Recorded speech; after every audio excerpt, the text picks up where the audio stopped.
আজকে আমাদের যে মানববন্ধন ডেকেছে বাংলাদেশ ছাত্র দলের বাংলাদেশ জাতীয়তাবাদী ছাত্র দল, এই মানববন্ধনটা আমরা ডেকেছি আমাদের যে মাগুরার যে আসিয়া, যে ৮ বছরের শিশু যে ধর্ষণ হয়েছে তার প্রতিবাদে আমরা এই মানববন্ধন আজকে আমরা এখানে এসেছি।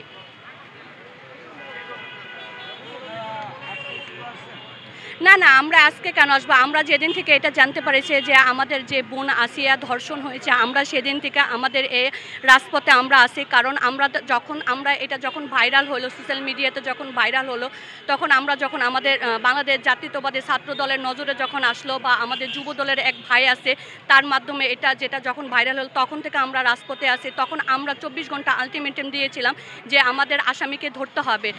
এর মধ্যে পুলিশ বাহিনীরা তার আসামিকে অ্যারেস্ট করেছে। আমরা ধর্ষকের সর্বোচ্চ বিচার চাই। যেটা বলবো সর্বোচ্চ বিচার বলতে যে মৃত্যুদণ্ড।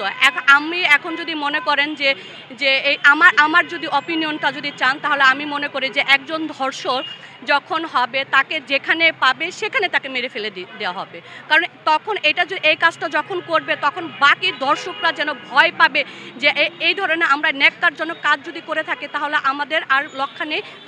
কারণ দেখা যায় আইনের কোনো ফাঁকফোঁক আছে, তারা বের হয়ে যেতে পারবে। এই আইনের ফাঁকফোঁক দিয়ে যেন তারা বের না হতে পারে, যে ধর্ষককে যেখানে পাবে সেখানে মেরে ফেলে দেওয়া হবে।